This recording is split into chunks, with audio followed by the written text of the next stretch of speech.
You're listening to Sustainably Geeky, the podcast for everyday environmentalists. Hi, and welcome to Sustainably Geeky, episode 19. Today, we're going to be talking about the circular economy, and we have a special guest with us, Nellie Cohen. And we also have our regulars, Jen and Chris, back with us this month. So everybody say hi. Hello. Hello. So I'm going to give you a real quick intro to our guest speaker today. Nellie is the founder of Baleen, which helps brands create innovative ways to become stewards of the natural resources that they rely on to exist, and importantly, to their powerful voices to influence human behavior and shape the way we treat our planet. She spent nearly a decade practicing this at Patagonia, where she built and managed the award-winning program Warnwear. She is a mom and wife, loves surfing and skiing and cooking. Nellie holds bachelor's degrees in environmental systems from UC San Diego and a master's degree in biological oceanography from Scripps Institution of Oceanography. So welcome, Nellie, and thank you for being on our show after I just randomly reached out to you via email one day. Tell us a little bit about you and how you kind of got into this field. I'm interested especially to hear about Patagonia's Warnwear program. I've heard a lot about it. It sounds really exciting. Yeah, well, thank you. First of all, thank you for having me. Super fun. Yeah, so I got into sustainability sort of circuitously. I suppose when I was finishing school, there weren't as many corporate responsibility programs as there are today, so my path was a little indirect. I had originally thought I was going to stay in academia, and I was studying sperm whale interactions with fishing vessels in the Gulf of Alaska, and was working for NOAA at the time, and thought I'd stay in the marine world. But I was also working in the outdoor industry to supplement my illustrious researching career, highly paid researching career since young undergraduate. And I also had really enjoyed that. So when I finished my master's degree, it was sort of the beginning of the recession, and there really weren't a lot of options out there. And I actually wound up working at Patagonia in the retail store attached to headquarters. And I did that, I think, for about like a year or so. And I landed an internship in the environmental department there.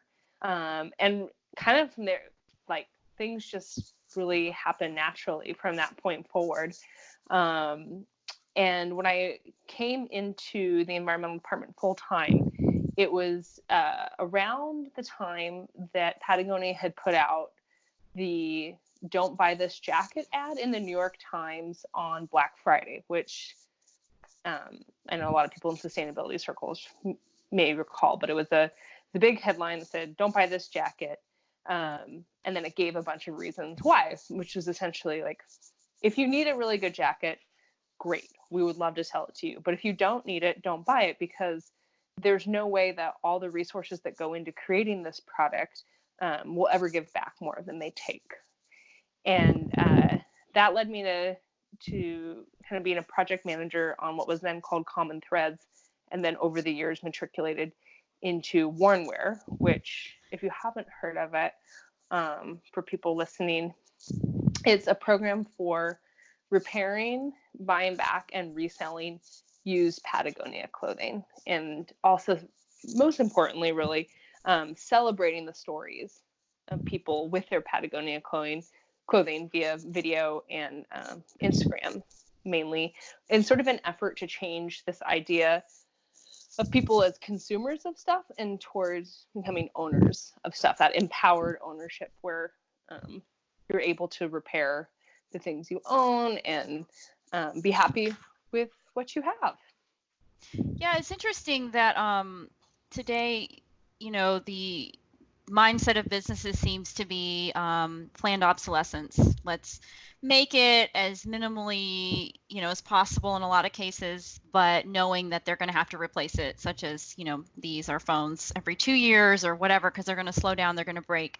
But Patagonia is actually kind of always done the opposite. It seems like they say, you know, don't buy our stuff. We want you to use it as long as you can. And then if you absolutely can't use it anymore, you know, we're going to buy it back, or we're going to have a lifetime warranty on it, or whatever. That's just highly unusual in today's world, and something that's kind of refreshing, I think. And they're really setting, I think, the standard for being the leaders in the circular economy. Has that kind of always been the case, or was that kind of an evolution in that company, you think? I mean, I think for Patagonia, and you know, I can't speak to it as an employee today, but certainly the founding principles have always been about making the best product. And the reality is that why own your, you know, some of the design ethos published in Let My People Go Surfing talked about, you know, why own 4 jackets or 5 jackets or 3 jackets when one will do the job of 3, 4, or 5. So that idea that you can create like multifaceted gear for different purposes and then own less. And I'm really glad that you brought up the issue of planned obsolescence, because it's super frustrating to be honest. Yes. You know, and the phone is such a good example, especially now. Is I think we're seeing, and I'm not a phone technology expert, but my understanding is we're seeing this tapering off of new advances in phones. Like I read something or heard something recently where like the biggest upgrades in iPhones lately are just the camera. The cameras are getting, you know, definitely better. But the actual phone technology isn't changing that much. So you're upgrading people for a camera. And I think that's a great point to talk about, you know, companies like Fairphone, where all the phone features are interchangeable and upgradable. So rather than replacing an entire phone, you can just replace the camera. And then the resulting savings is like all those resources that go into making that phone, they call like the ecological backpack or something, you know, like all the basically all the baggage that comes along with making things is eliminated because you're only, you know, replacing that one thing. And I was really introduced to a lot of these concepts through working at Warnware in a partnership that we had with iFixit, or it still exists today. They have a partnership with iFixit, which is a company out of San Luis Obispo that their goal is basically to have a repair manual for everything in the world. And they've started with Apple products. And it's super interesting to watch their evolution and how angry Apple gets at them for helping people fix things. And, you know, I'm sitting here, you know, kind of boohooing Apple, but I have 3 Apple products in front of me. So I'll just say that. Sorry. I mean, I'm still giving Apple plenty of money. But yeah, I think empowering people doesn't, and the thing is like planned obsolescence, right, is supposed to drive consumerism. If it breaks and the company does not let you fix it, you have to buy a new one. But, and I think we'll get into this with the show, the whole point of the circular model, circular economy is to break away and diversify our businesses and move away from just that linear thinking into a circular model whereby servicing existing products can also become profitable. Yeah. Too. I think it's really encouraging, this movement of DIY and fixing things that's kind of emerged over the last few years. A lot of times it's because people want to be crafty, or they just want to have a creative outlet, but it also obviously serves that purpose of helping, you know, kind of stimulate this creative economy and keep things out of the landfill and, you know, in use longer. So why don't we jump in then, and can you give our listeners kind of a quick rundown of what is circular economy? What does that mean? Yeah, that's a good place to start. Good call. So I think the most important definition, or part of the definition of the circular economy, is that it breaks apart natural resource extraction and waste creation from economic growth. So, and the fancy way of saying that is decouples, which for some reason I think is a really complicated word to use, but yeah, it decouples natural resource extraction and waste creation from economic growth. And so kind of the 3 ways that I like to think about the circular economy being implemented, and most of my thinking is really influenced by the Ellen MacArthur Foundation, which if people are interested after this podcast should definitely check out their website. But the idea is that the circular economy is not only circular in the way that the products move around, but it's circular in thinking.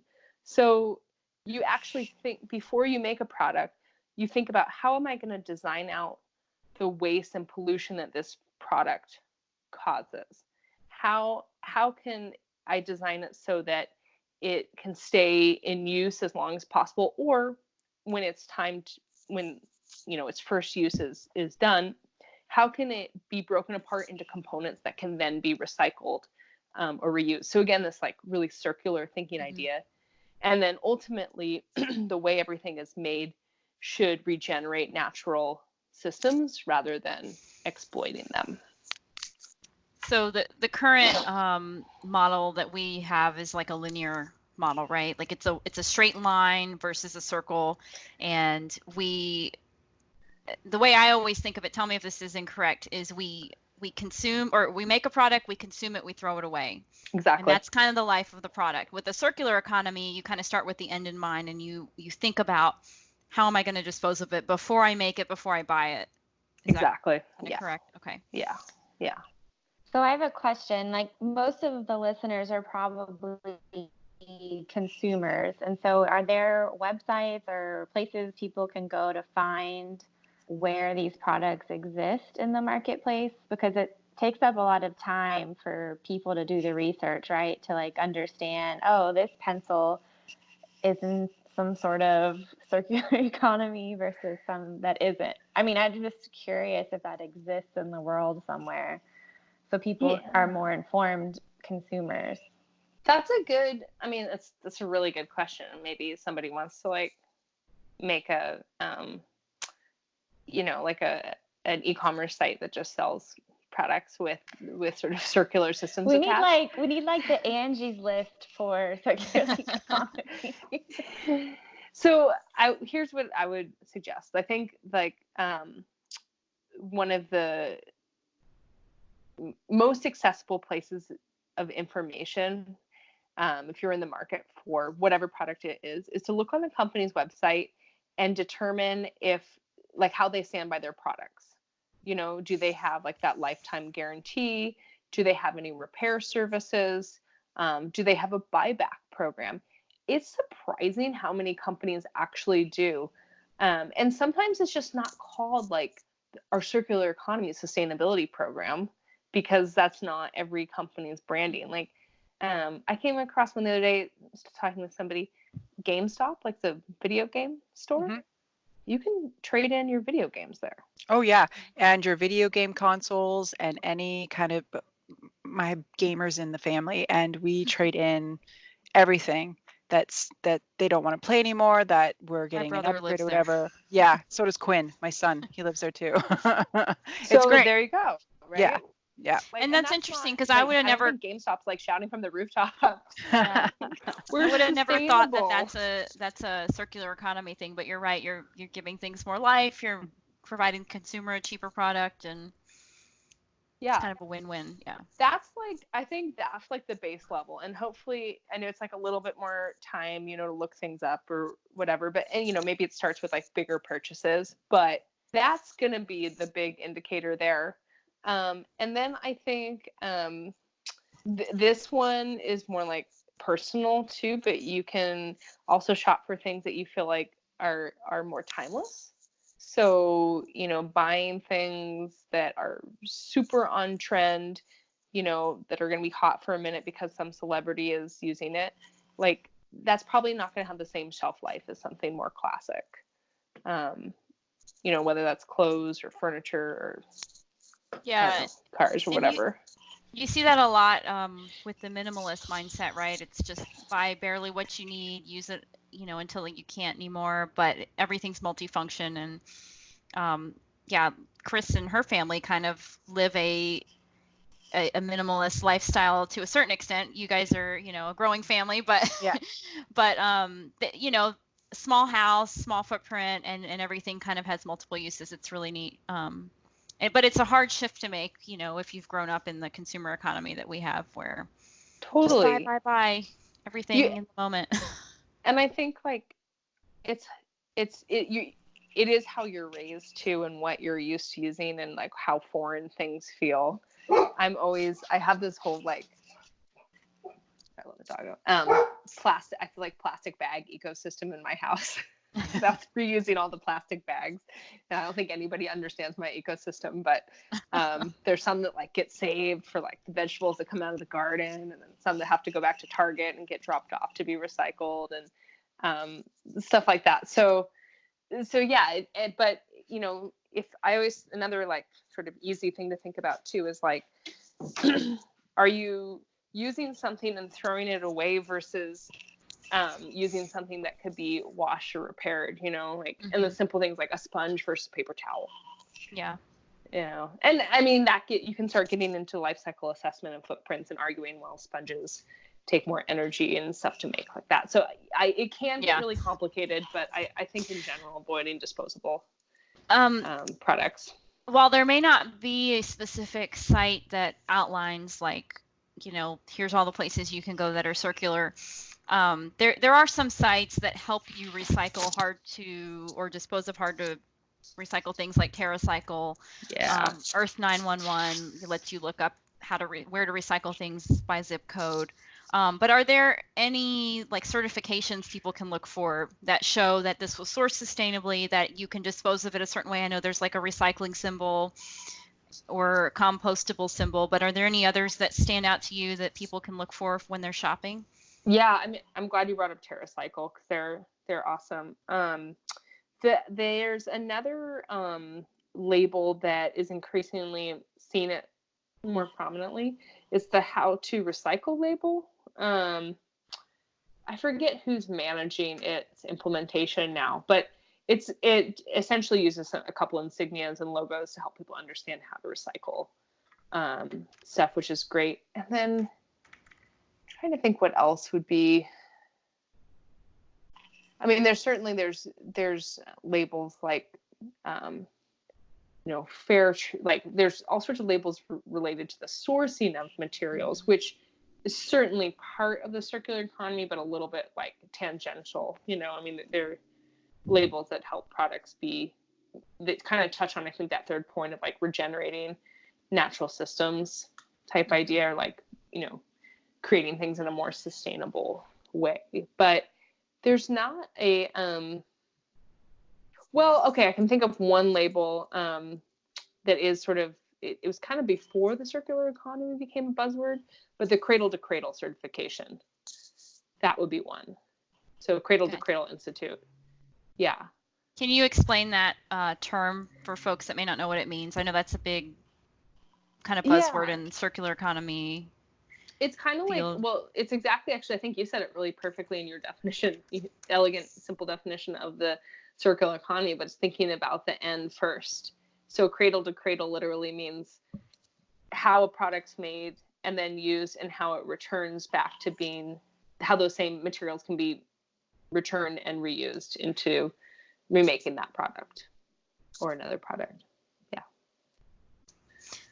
Awesome. Well, since we're talking about the consumer side of things, I think it's important to point out that circular economy isn't just about business and the people that produce the items, right? It's a lot of it's on us. Like, we have to think through when we buy something, how am I going to dispose of this? Is it recyclable? Is it, going to decompose, or is it wrapped in like 5 different kinds of plastic that are really difficult to get apart and you can't recycle it, mixed materials or whatever?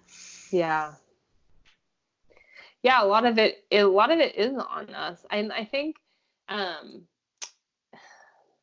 kind of the nice thing about this, and I get a little bit frustrated with sustainability efforts that are about buying like more things that are more expensive, because I think that makes things inaccessible for a lot of people.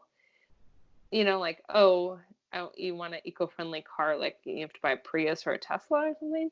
But when you look, like, the principles of the circular economy, actually, let's take that question of the car. Buy a used car.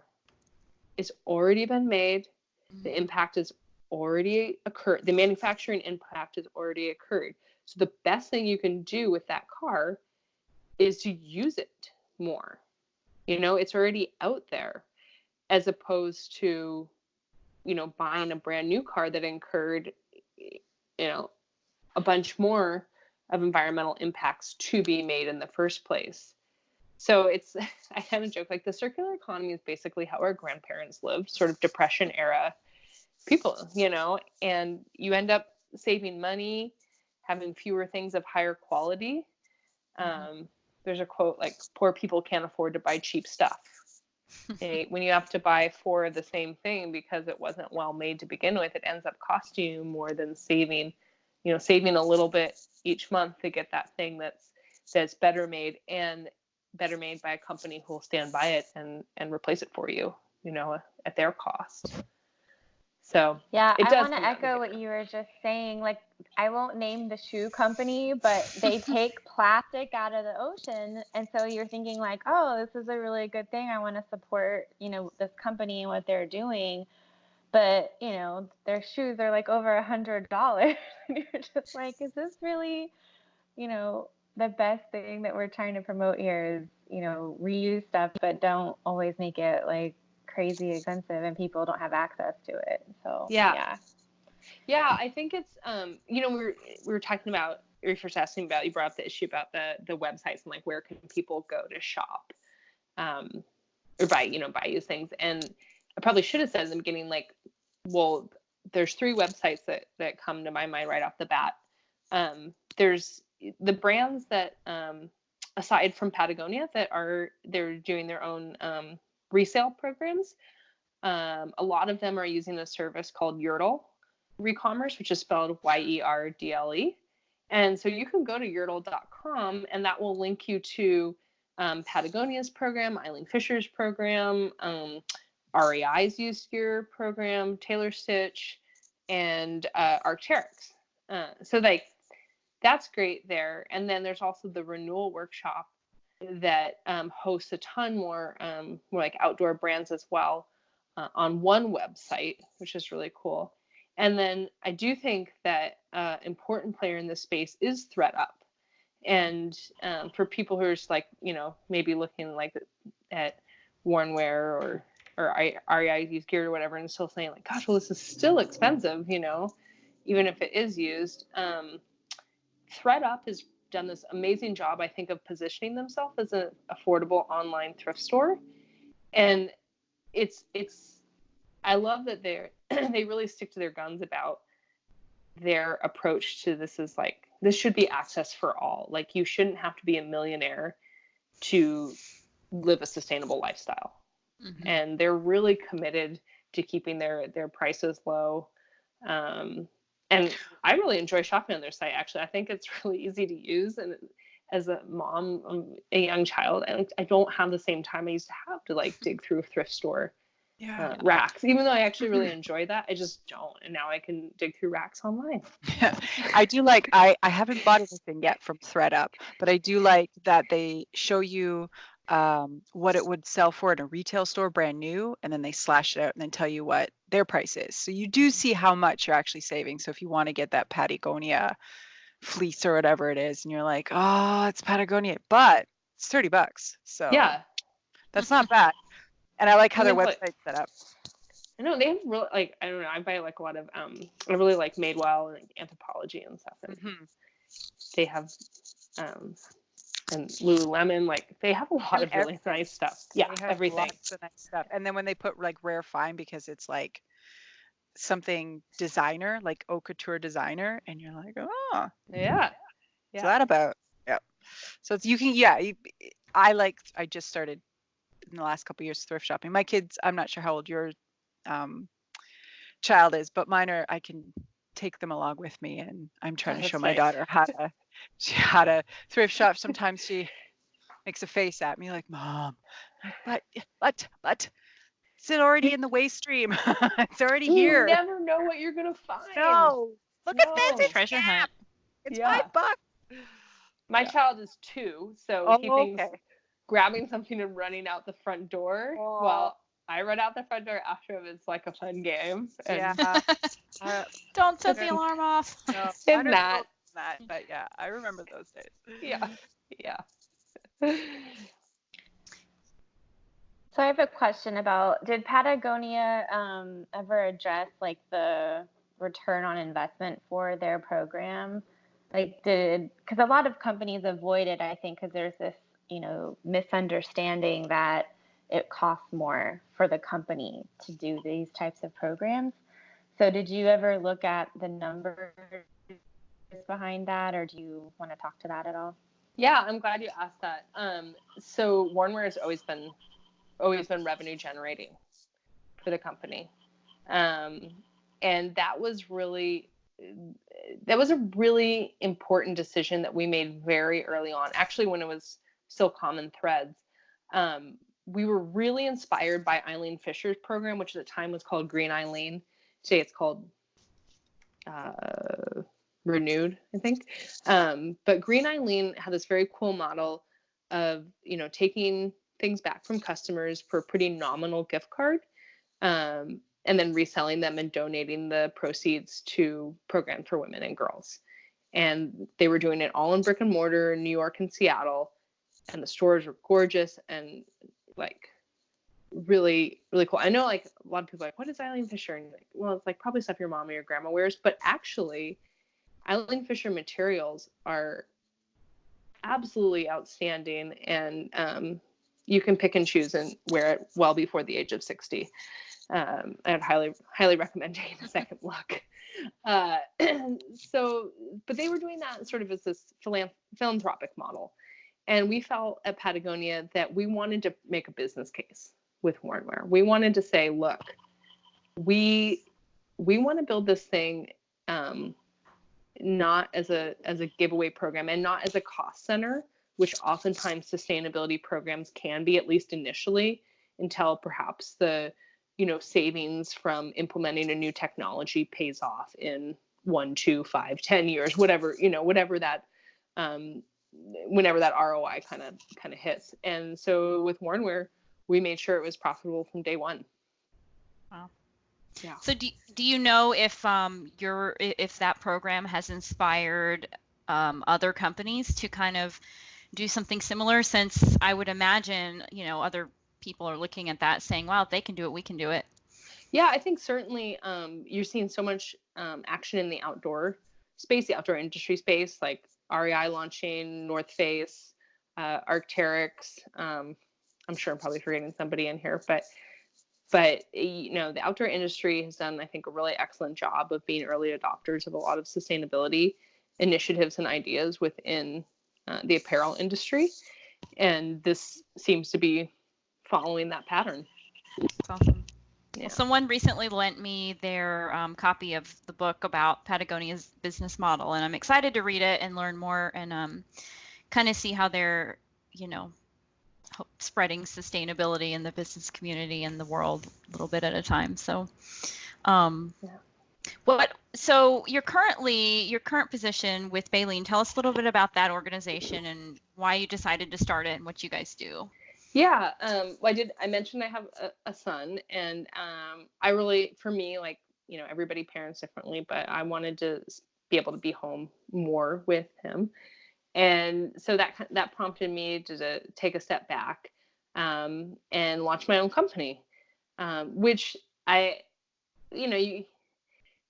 start these things and kind of wonder, like, what am I doing? Is this the right thing? And people think you're crazy, leave Patagonia and all that stuff. But I can say with zero hesitation, like, it's been such a fun transition and new chapter in my career, and I'm really enjoying it. I felt like I love Warnware and absolutely so proud of all the work they did there, but I felt like I also had gotten it to a place where it was good. And it was years to build it, and it was not, yes, like, Patagonia is definitely known for its innovation and it has led the way in a lot of ways, but it doesn't mean that each one of those things was like an easy sign off. Each thing is, received accolades for. There's a lot of blood, sweat, and tears behind all of those.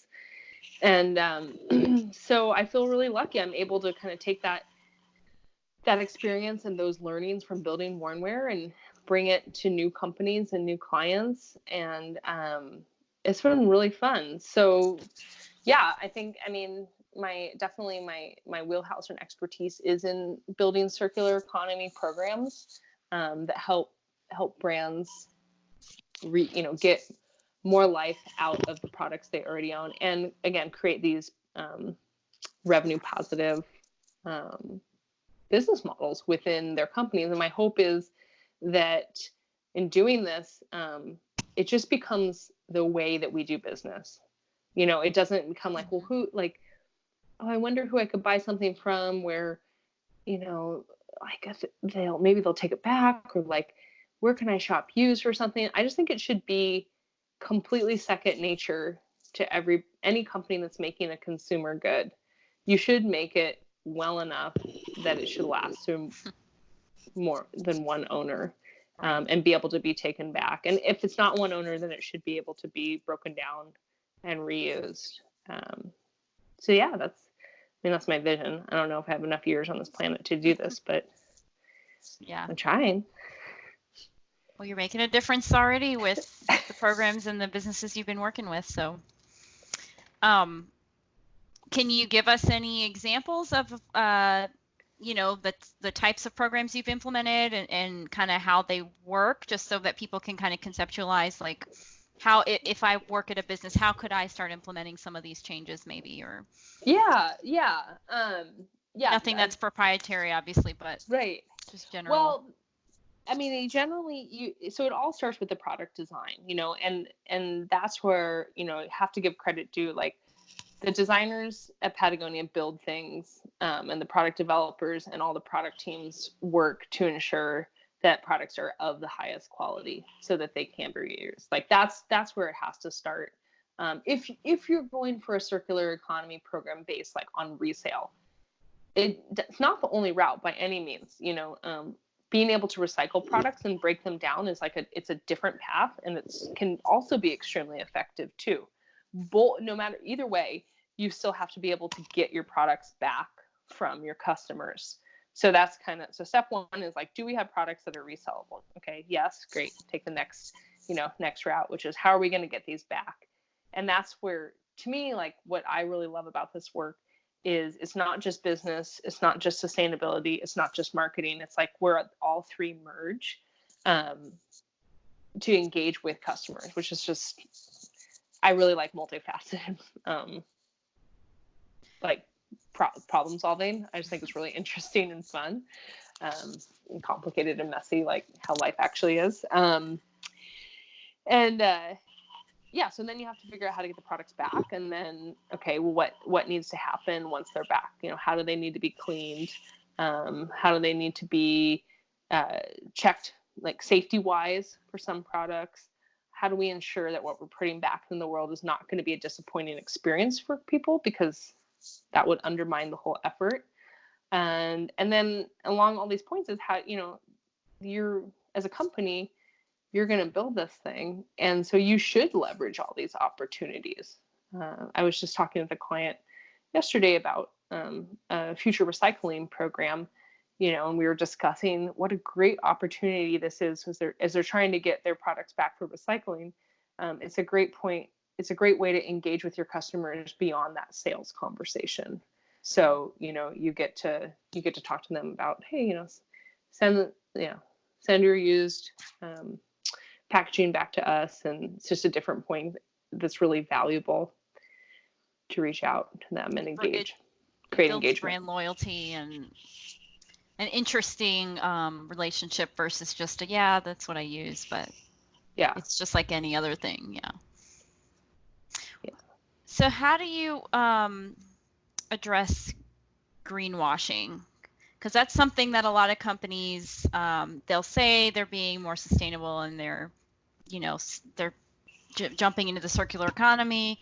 And a lot of times for consumers, it's hard to know kind of, who's telling the truth, who's actually doing what they're saying. They put green font on it, so it must mean that they're, eco-friendly.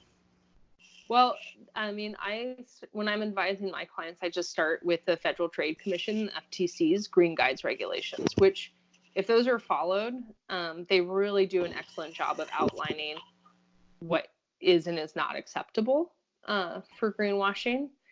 And like, I try to, when thinking about circular economy programs, I really, really try to make sure that companies are doing it for the right reason. And by that, I mean, when you're trying to get your products back from customers, whether for recycling or resale, if you're incentivizing them with more stuff, that is not going in the right direction, unless it's a consumable, right? Unless it's something that you would buy another thing of, like, I don't know what's it, like toothpaste or something, right? Like, if you return your toothpaste packaging and they want to give you a free toothpaste, like, that's fantastic, because hopefully you were going to buy more toothpaste anyways. But if you're returning your jacket, you shouldn't just be given access, given another jacket or encouraged to buy a new one. And that's something that we built with Warnwear, and that I really love about the program, is that the incentive for people to bring their Patagonia stuff back is a gift card, a Patagonia gift card, but it can be used on Warnwear. So while, or you can give it away to somebody else if you want to as a gift, but it's not saying, oh, just because you brought something back, you have to use this gift card on something new. You can actually use it on something used. So I think that's, to me, in my space in the circular economy, the incentivization conversation is really important, that we're having that in a way that's real, that's not creating more, creating the same problem, or not addressing the problem by just encouraging consumption. In your experience, do you feel that incentives are best if it's an item or if it's like just money, like a gift card? I think it depends on where the transaction is happening. So, and I think it can be great to keep things like all digital. You can collect so much, customer information that way when it's all digital. But if you require the transaction to happen in person, I think it's really important to issue an incentive that can be utilized on the spot. Like, if you made the effort to bring something all the way somewhere, like you guys, like, everybody's busy, right? Like, if you made the effort to like clean out your closet or like wash something to bring it in, like, and it's accepted, like, you kind of just want to be done with the whole transaction right then. You don't want to have another barrier of like, now I have to go take this and I can only use it online in this one place on, the second Tuesday of each month, and like, that sort of thing. So I think in general, the rule of thumb is just to keep it as like seamless as possible for people. Like, anytime we're implementing a sustainability program, the option for a person to participate should be as frictionless as whatever they're currently doing. Like, the recycling bin is next to the trash bin kind of thing, right? It's just, you move your hand 1 inch. Hopefully that's easy enough for people to do. Yeah. Yeah, I guess I was just wondering, like, what people gravitate to more when it comes to incentives, because we've tried to do a lot of different programs in my career to incentivize doing recycling, for example. What can we give people? And we weren't sure if it's best to give out items or money, like what actually encourages more participation, I guess. Yeah, I think it can depend on the customer base. I think there's some thinking around there that sometimes it's not even personal incentive that'll drive people to take action. It doesn't matter if it's a product or a discount towards a product, but altruism, like, if you can bring something in and it does get donated, or maybe not the item, but you're helping the planet. Yeah. Turtles. Yeah. Which kind of makes sense if you are able to own the type of item that is often incentivized to be brought in, you probably don't need like another item or a discount or something. So you kind of just want to do it to feel good. So make them feel doubly good kind of thing. Like, yeah, you're doing something good for the planet and we're going to make a donation on your behalf or something like that. Yeah. Well, before we move on from the consumer discussion, have you heard about I believe it's Procter & Gamble's program that they're setting up to basically allow customers to reuse metal tins and containers, and then when they're done, they send them back and they get new ones, and it's an effort at circular consumerism, I guess. So they're doing it with ice cream and a lot of different, shampoos and things that they offer. Yeah, and it's not, who's it behind it? Is it TerraCycle? No, it's somebody. I'm not sure. I can't remember who, what group is behind it. But yeah, it came out like probably almost a year ago, I think they announced the program. Yeah.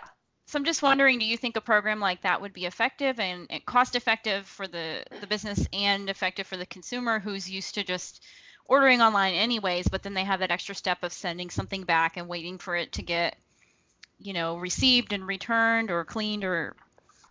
I think like it's a good question. So I remember when that came out and I remember thinking like, okay, the impact of making that aluminum container versus like a plastic one. And the gas to get it from place to place. And I don't know. I feel like they put some metrics out there around, like, I wish I could think of who did it. I felt like it was a really respectable organization. I was like, okay, well, if these guys did their math on it, like, hopefully it actually is and saving resources. I get a little bit like, personally, I get a little worried sometimes when the sustainability conversation gets co-opted around a specific issue. Like, for example, plastic straws, plastic bags, single-use plastics. Should we use them? No. Duh. Okay. Yeah, obviously. Okay. But it's like all of a sudden people get really amped on sustainability about plastic straws. And that's not necessarily a bad thing, but I think sometimes that detracts from the larger conversation of what's going on, which is climate change. Mm-hmm. And, the whatever 10 plastic straws you use, I guess it depends on the person. Maybe I don't use enough plastic straws to feel like that's really where my impact is. But let's talk about taking flights. Let's talk about like getting on a plane, single car drive. Yeah. Like, I'm not sure that the plastic is as much of an issue. Where I guess I would like to see the plastic conversation going is that if we've created this world where plastic packaging and the use of plastic is part of how we live, and while we should, of course, be looking for alternatives, it would also be a really good time to start a conversation about recycling infrastructure and like how it varies from municipality to municipality, how contaminated our recycling stream is, how bans on the exportation of recyclables is affecting what we're doing domestically with collecting recycling. And so, like, to me, the ideal solution around plastic is that I always envision this like big plastic cube, like a really big plastic cube. But that's it. Like, that's our plastic budget, that cube. And so we can take off our little pieces and make straws or bags or whatever the heck we want to make with it. But when those straws and bags and other plastic goods are done, they get put back in the cube. Like, it should be circular in that way. I think something that I want to see in my lifetime is landfill mining. And as we open up our landfills, and all the stuff in there that we could be taking out, like all the precious metals, like I mean, that's a really cool concept Yeah. that I've been reading about, that some people are doing, and they're finding things perfectly preserved from 50 or 100 years ago. Because nothing breaks down in a landfill. It's like a plastic-lined hole in the ground. Yeah. It's a big misnomer, right? Yeah, well, it'll break down. Like, Yeah, I know. yeah, try composting a PLA spoon in your home composter. It does not happen. Doesn't work You that way. know, no. So, I was just looking up that program that you guys were talking about, the Tropicana. Pepsi and Nestle were taking initiatives with the whole reusable container metal thing with Haagen-Dazs and Tropicana, and it is associated with TerraCycle. They do run the website. Yeah. Cool. I was just trying to look for, I thought it had a name to it, but I can't find it because I'm trying to listen and read at the same time, and apparently I can't do that very well. But yeah, so they're working with TerraCycle. That's awesome. Yeah. Well, and these initial programs may not be perfect. They may not work 100% the way we want them to as consumers, but they're trying, and they're better than nothing. At least there's companies out there that are making the effort, and hopefully more will follow suit, and we'll learn and we'll get better. Exactly. Like, and I should, like, I don't want to be a doombat, because it's all in the right direction and everybody's heart is in the right place. Yeah. I feel like sometimes, the 10 steps to sustainability mindset is like, people do it and they're like, and then you hear the news report and it's like, why am I doing it? It's not working. And so there's this disconnect between what we think we're doing and what's actually happening. And the larger conversations, really do come down to these thornier problems about, and it's that intersection of regulation and sustainability, and who we're putting in office and how are they advocating for what we need. Why does recycling look different in every community in America? Mm-hmm. And in Canada too. Okay, so why do you not take this that they do, and why do I have to take my lids off here and not there? It's ridiculous. Yeah. Why do I have rules. to have my ecosystem for plastic bags, where some have to go to Target, and it's just some have to get reused. Yeah. I will say, to your point, I was having a conversation with my sister the other night, and she is a staunch environmentalist going to law school for environmental law, and we were talking about something, and she said, that's great. It's some action I was taking or telling her, she should try. And she was like, that's great, but I don't think that the environmental problem should all be pushed on the consumer. And I'd never really thought of it that way, but it's true, because we put ourselves under so much pressure to shop, zero waste, and to not use straws, and to do all these things, and to read the packages and follow all these rules. But we really should be shifting the business, the government, the policies themselves, which we can actually influence as well. As citizens, we can call our elected officials, we can make our voices heard, we can write, editorials and do all sorts of things. But yeah, that is a good thing a reminder to everyone to kind of, vote. Remember that, you're doing all you can, but you should also remember, like, you're not the only one responsible for it. There are bigger things, forces at work. So it's so true. I mean, regulation forces change.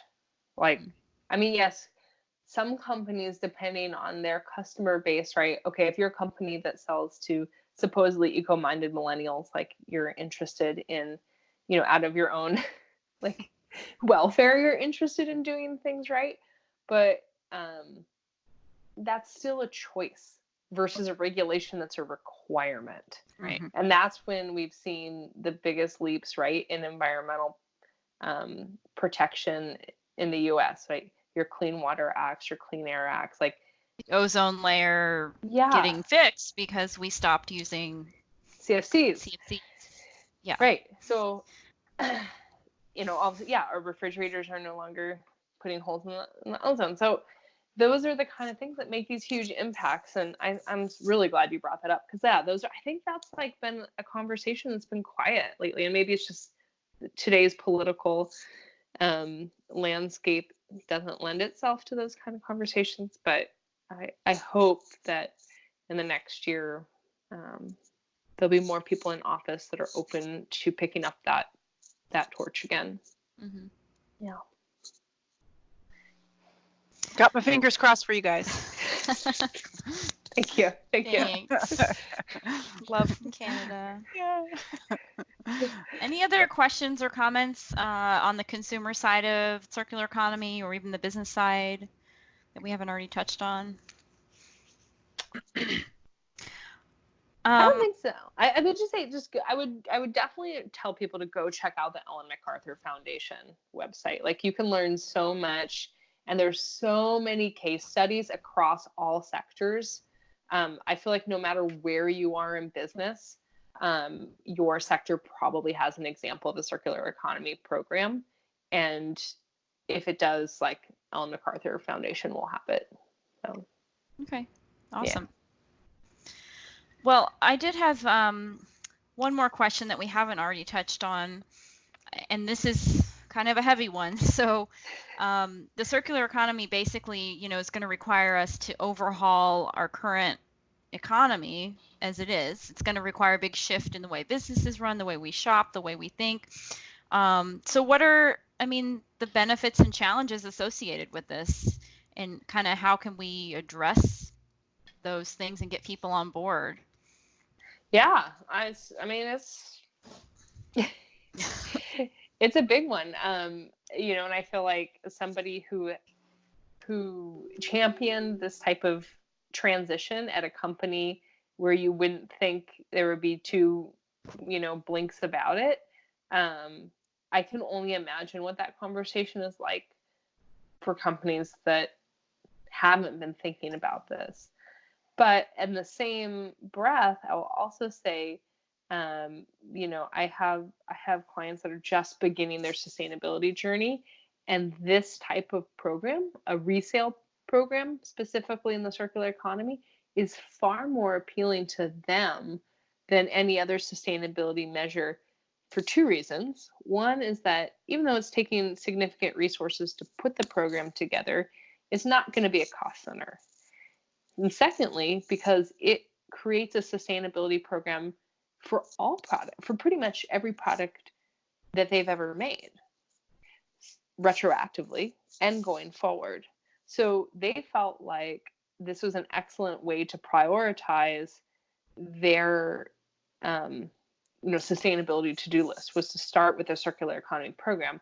And so I think in that way, transitioning beginning the transition from just that producer-seller linear economic model towards a service-based economic model, proving that it's profitable helps cushion that transition, because at the end of the day, everybody in their C-suites are responsible for that bottom line, and if you're going to implement something, it's pretty great to know that you're not taking away from the bottom line. Your shareholders appreciate that.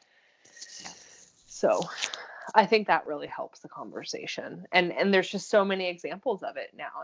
And like I said, you can go to Ellen MacArthur Foundation and pull these out. There's things like Xerox. Xerox copiers. They've had a leasing program for years. You don't have to own a copier anymore as a business. Mm-hmm. You can just lease one, and then they'll repair it and take it back and stuff like that. So, and most printers love getting the ink cartridges back and refilling them. That's always been a big, money maker, I guess, or saver for those companies. Yeah. Awesome. But it is, I think you're right. It's like a big cultural shock to businesses to think of themselves as a provider of services if they've only been a maker of goods. Yeah. And I think on that note too, like, I feel like it would be, this kind of links, or this, maybe with the consumer conversation. So we're not trying to be rude. She totally dropped her phone. It's funny. That's the giggle you're hearing, everyone. Sorry. Yeah. I'm impressed that you've been holding your phone.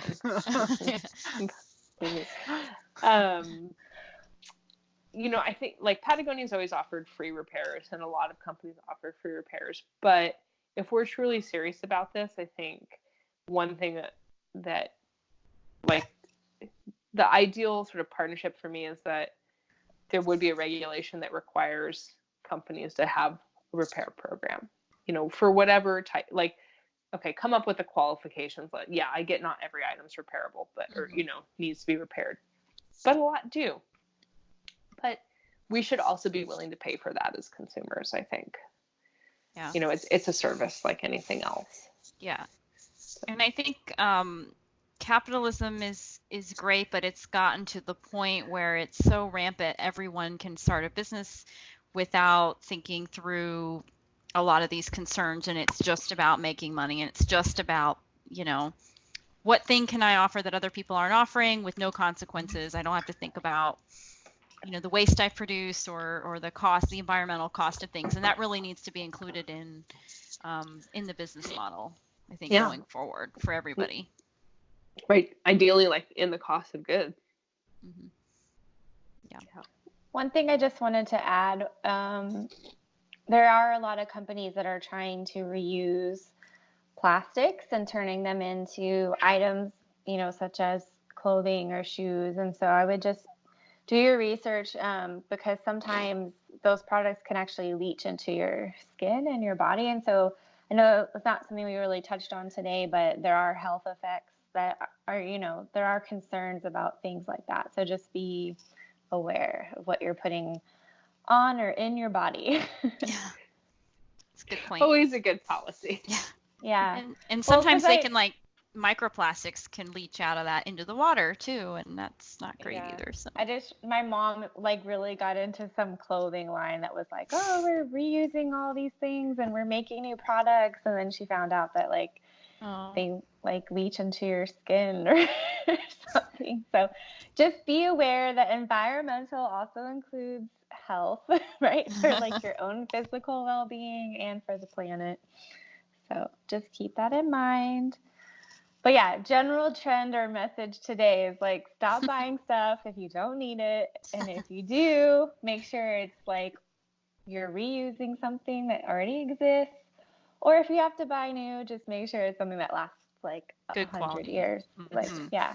Good quality clothing for sure. Stop buying that crap from China that only lasts 1 or 2 washes, then it falls apart. So. Well, and that's a great segue to next month's topic, which is fast fashion, and that's where we'll learn all about the cheap clothing that's not only bad for the environment, that doesn't hold up, and it's got humane issues and all that, but everything kind of ties together. Is there anything else you want to mention that we haven't already, Nellie? I don't think so. It's been really a fun chat. Nellie, I think we have a new business idea for you. Oh, yeah? Yeah, you need to make an Angie's list for circular. Yeah. But you'll call it the Nellie list. Nellie's okay, so I'm going to put a business out there for people, for your listeners. Somebody can take this idea. I have no rights to it. I don't know if you guys do Christmas trees. The Christmas tree thing. Not real trees or plastic trees, you mean? Well, now that is the question. That's a whole other thing. I know that lately is a hot topic. We almost didn't have a Christmas tree this year because my husband and I debated so long about the Christmas tree. I grew up next to a Christmas tree farm, it's just down the street. So I've been a live Christmas tree person forever. His qualm was that, they're beautiful, but you have to water them, and then they shed a bunch of needles everywhere, and I don't want to deal with this mess. And I was like, agreed. We already have plenty of responsibilities. I get it. But I don't want a plastic tree, right? I'm not a pro-plastic person, just to be clear on that. But I'm sure somebody could misconstrue what I said earlier. So I do not want a plastic Christmas tree. So then he found research that real Christmas trees, and obviously I knew they take water, but I didn't realize that sometimes they're sprayed with colorants. Oh. They can come in your house with pesticides. Oh, I Which, didn't know okay, that. yeah, I guess that does make sense, right? I mean, your Okay. vegetables and fruit can come in your house with pesticides, and you have to wash those. But this is like this really big, Christmas tree in your house. So I was like, okay, like maybe I'm coming around and said, okay, well, then I started looking what types of plastics are available in Christmas trees, and they're mostly PVC, which is like, no, not buying a PVC Christmas tree because those off gas. And they're full of phthalates that are to make them soft, and those are endocrine disruptors. So getting to your point about, the things that come in your body, like I don't want to fill my house with an endocrine disruptor that's going to off gas for the next decade. Oh, and they off gas more as they get older because they break down more. I'm like, this is really bad. So found 2 sources of polyethylene trees, PET trees, that are technically recyclable and don't off gas. And IKEA was sold out by the time we had raged this debate this long. But we did find one, and this kind of gets to our point about consumerism. We had to call Balsam Hill 3 times and find a customer service person and figure out on their website doing all these sort of like manipulations on product sorting. But they did end up having a choice of about 8 trees that were 100% PET. And all this has led me to the point that somebody should just rent PET Christmas trees to everybody. Because now I have to store this frickin' tree for the next 11 months. And so I can have apparently the most eco-friendly Christmas tree. So I actually was going through this debate myself a couple years ago, and I told myself, well, my tree was given to me used. It's plastic, but it's fake, but it was used, so I'm already doing good there. Yeah. But and I've never been a real tree person because to me, there's the maintenance, there's the getting it there. I can't deal with all that by myself. And then by the way, 80% of America uses it. Okay. So you're in the majority here. But I'm thinking of it too. It's like we're killing a tree, so that's not good either. And it's a renewable resource, but we're constantly growing and killing, right? So in my mind, I was like, okay, I'm doing the best thing. And then I see all the research about the chemicals used to produce these trees and the paint so I was like, I can't not have a Christmas tree. I'm just going to use this one until it dies because, of course, that's the best thing to do at this point. Right. But I'm glad you brought that up because I didn't realize the PET trees versus the PVC. And yeah, I didn't know. Yeah. I didn't know about that either. It's hard to find the PET trees. They are out there, and I really think the business is maybe it's just sourcing trees. Like you could also, I found one website that listed Christmas tree farms that were either, I don't think there's not a USDA organic certification specifically for Christmas trees. So you kind of have to rely on what the farm is claiming. But there was a farm in Oregon that shipped trees to a lot in the San Fernando Valley. And I was seriously contemplating driving like an hour and a half to get a real tree that was, grown on some permaculture farm in Oregon.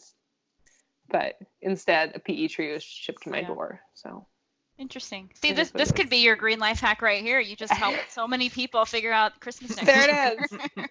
Oh, that's right. That's right. The green life hack. Okay, there it is. Buy a PET Christmas tree. Literally green. Next time you have to buy a tree. Yeah. Buy a PET Christmas tree. The great Christmas tree debate has been solved. The great Christmas tree debate of 2019 will go down in family infamy.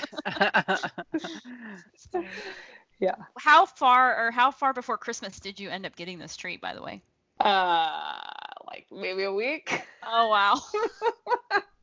It's still up. It's going down this weekend. Yeah, but mine is still up too. So it'll they're be up pretty. For a yeah, I love it. The needles aren't falling on the floor and I don't have to water it. So no harm, no foul. Which can be tricky, but yeah. All right. In Canada, you guys probably have really nice real Christmas trees, though. Well, I was talking to somebody what was it, a couple of weeks ago. So I work at a retail store. It's my sister-in-law's store, and she is adamant about real Christmas trees. She's got one in her home. It's a tradition with her kids. They go out every year. They pick out this Christmas tree. So she brought one in to the store, and because of the heating source we have, it's very, very dry. And no matter how much we watered that stupid thing, the moment you touched it, it just rained needles. So by the time Christmas Eve rolled around, it was dead. It was just dead. And we were starting to take ornaments on. I took a picture. My poor mother-in-law was just covered in needles and there was no needles left by the time. It was a Charlie Brown tree. It was the saddest thing. And I was talking to a customer, and they had stopped buying real Christmas trees because the last 2 or 3 that they'd gotten, when they opened them up to let them relax, they had spiders in them. Oh, jeez. So she was like, no, we have a fig tree. She's just like, that was too much. And then my husband, I don't even have a debate. I don't even get a chance because he's like, shuts me down. It's like, nope, plastic tree. Let's go. Pre-lit. Three sections. That's it. It's done. Like, it's not even an argument that we can have because it's like one of those. The pre-lit thing is really nice too. It's nice. So it is. It's nice. I had no idea. It's pretty sweet. It's great. It's just there's no debate. It's just like, no, this is what we're doing. We can debate everything else. We'll have everything up for this one thing. We're getting a plastic tree. I'm like, okay. But now that I know about the PET ones, then I could sell them on that. So next time, yeah. I would say from what I've read, after about 9 to 10 years, they say of PVC, it really can start to degrade. So. Mm-hmm. Yeah, this one isn't that old, but we had one from my grandparents he cursed every single year because it was, I'm pretty sure it was from the 70s or the 80s, but the metal things that it was, he'd get scratched and scraped, and he scraped the entire time, and it came like 80 different pieces, and so. Oh, God. It was too much for him, so that one got chucked, and we bought one sale from Walmart for like $60, so. Thanks for letting me know about my carcinogenic tree that I've been living with for 15 I'm years. I'm really sorry about that. I know. It's fine. I already everybody's knew. Going to go pitch PVC trees. I don't know, man. Give them to your local theater. They can use them for Hey, there you go. Program. Yeah. That's what I tell myself. When mine eventually goes, I'm going to donate it to the theater because they always need props and stuff. That's a great idea because nobody's like around them 24 hours a day like you are in your house. Yeah. Mm-hmm. Brilliant. That's a good point. Well, we digress. There's no other questions or comments on the circular economy. Nellie, do you have any other resources that you would share with our listeners? You shared a lot already, but any other places they can go, books they can read, documentaries to get more information? Yeah, Ellen MacArthur Foundation, TerraCycle for all your really tough to recycle stuff. Yurtle Recommerce if you want direct brand resale programs, or the Renewal Workshop. I'm just like kind of summing them up. I think they go. Documentaries, The True Cost came out a few years ago. That'll probably parlay into your next episode around fast fashion. But that was a good one. Yeah, I think those are my top resources I can think of. Yeah. Well, where can we find you online if anyone wants to connect with you or just learn more about what you do? Yeah, I am on LinkedIn, Nellie Cohen, Nellie, Cohen. And my website is workwithbaleen.com. You can find me there. And my Instagram is workwithbaleen as well. So yeah, always LinkedIn. I'm on LinkedIn pretty regularly. That's a good way to reach me if you're already on that platform. Baleen also has a page on LinkedIn too. So would love to hear from folks. Awesome. And Jen, where can we find you online, if anywhere? You can exclusively reach me at this location here. Sustainably Geeky. Yes. Awesome. Chris, how about you? I see that you're back on the. So is it public though? Fun story about that. So I deleted Instagram because this is sort of what I do sometimes. I delete things. I go through phases like any wonderfully creative person. And I decided, I'm like, I miss it. I'll get back on. I got on, I posted 2 pictures. Instagram said, you're a bot, we're disabling your account. So I'm waiting. I'm waiting to be I've done the appeal. I took my picture with the paper, with my name and everything, with both hands. And so I'm waiting. It's been almost. They were pictures of you and Ray. Like what? No, yeah, like, and it's the profile picture is of me and my husband. So. Yeah.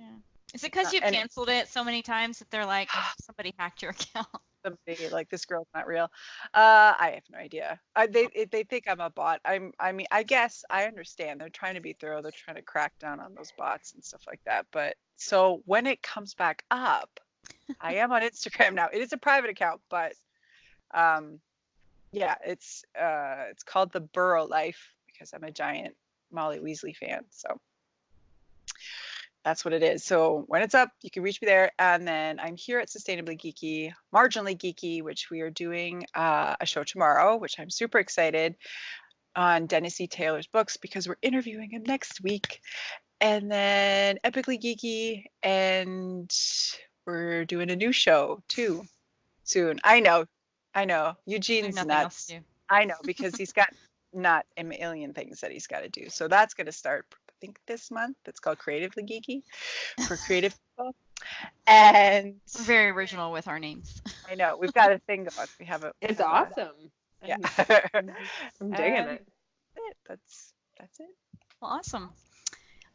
You can find me here at Sustainably Geeky, Epically Geeky, and Marginally Geeky when I have read the books, just not lately. And on Instagram, Twitter, and Facebook at Het's Gonna Be Me. And I just realized we did this out of order. We normally do this part at the end and do our green life hacks first. So let's do our green life hacks. I guess, Nellie, I don't know if that's what you actually wanted to talk about, but if you had something else, you're welcome to throw that in as well. I think the Christmas tree is my latest. Yeah, that was a pretty good one. Yeah. Yeah. Oh, awesome. So yeah, source your trees sustainably or get a pet tree if you can't, if you're going to go for the plastic one. Jen, what's your green life hack for the month? I guess I made like a New Year's resolution to stop buying paper tawels.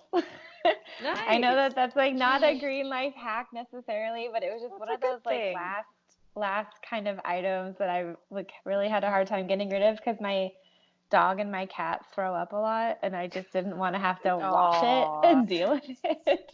So what are you going to use instead? I have all of these like reusable microfiber just washcloths and stuff. So I just bought some rags that'll just be used instead. But t-shirts for the really gross stuff that you don't want to touch. I think so. That was part of it too. Was like making sure when you buy those things, like it had like recycled content in it, and so if you're buying things that show, in general, it could be like computer paper or whatever. If you can see those percentage of recycled content on the packaging, then you're helping with the circular economy process. So that's my green life hack. Awesome. Chris, what's yours? So I will say about the paper towel thing, the bit of the gastro flu swept through my house over Christmas, and I was like, I wish I had some paper towel. Do not want to wash this at all. So a bunch of towels got thrown in the garbage because I'm like, I can't. This is not. Soak it in gasoline. Yeah, just light it on fire. I can't. So I was like, it's the flu. I can't. I'm not even gonna. Yeah. So mine is. This is a little bag, and I keep it in my purse. I have 2, and I always have them with me. So if things happen or whatever, it turns into this is a little baby, but anyway, it's a bag, and it's great. I put a lot of stuff in here, just spontaneous stuff with the kids and life in general. And my in-laws are always trying to give me stuff, and but left, like when you're at your parents for dinner and they gave you 18 different empty margarine containers full of food, it's a good thing to carry it home in. And it's a running joke that I hate plastic. So my mother-in-law's like, I know it's in plastic. I'm sorry. Like, it's okay. Thanks. I'll give it back to you. It's reusable. I'll give it back. But I always have 2 of these in my purse at all times. Smart. And they're teeny tiny and they don't weigh anything. And I know they're probably a plastic variant, but they've lasted me. Like I have one that's 5 or 6 years old. So they get a lot of use. It's almost every day. So Awesome. It's a little quick thing. Well, mine is something we've kind of talked about throughout the show, and it's just I encourage our listeners to go to TerraCycle and sign up for at least one brigade. And the brigades are basically items that you can collect and send in. They will send you a prepaid mailing envelope for most of them.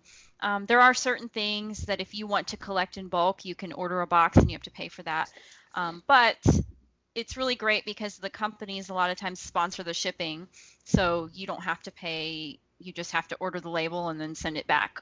But I currently am collecting contact lenses and the foil packs that they come in. They take those. A lot of your eye doctors may take them too. Beauty products, which come in some weird packaging, and I've got a lot that I'm still trying to use up before I transition to like homemade or zero waste stuff. So that's been really great. And a lot of those containers, are that weird plastic squishy stuff or the just the mixed material stuff that's not easy to recycle.